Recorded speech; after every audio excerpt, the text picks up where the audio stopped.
You seem to believe in the political solution. Would you be able to outline why or make an argument for it? Yeah, well, I think it's unfair to call me the devil. I mean, so to those people who say stick to the devil, I'm just joking around. I'm talking about Doug Ford.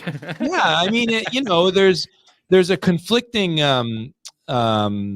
narrative, right? Because on one hand, people say we want politicians to speak the truth, we want politicians to stand on principle, right? Mm-hmm. And then you offer them that. And my wife is an MPP, and she offers that.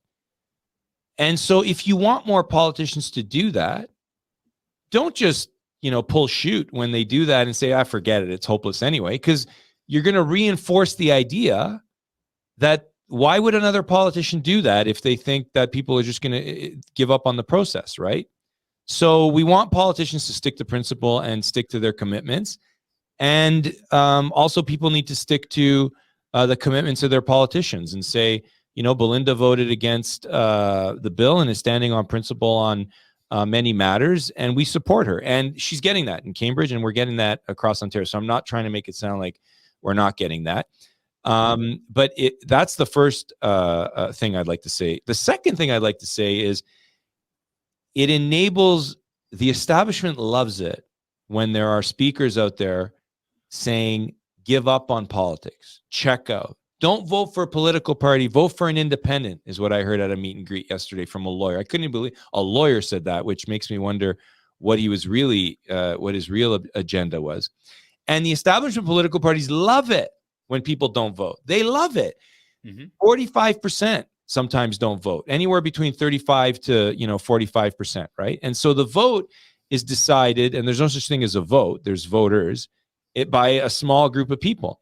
And so you can't check out. The other thing I'll say is I've seen it work.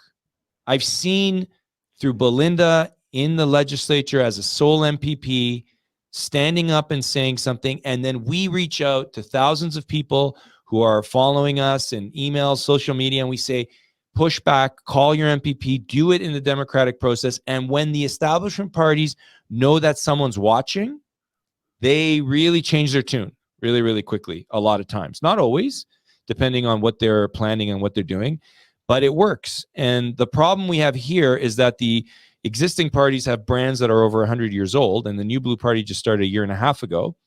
And we've got a lot of catching up to do just with time, but it works. And we just have to keep to it. And look, a lot of people are desperate. A lot of people were hurt very, very badly in the last 2 years.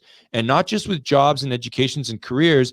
I mean, the worst call that I got was a woman in East York who lost her mom because her mom was in a coma to COVID. And she heard that we were promoting the fact that monoclonal antibody treatment had finally arrived to Ontario, and the government wasn't promoting it widely enough. And we were, because we found out about it in Hamilton.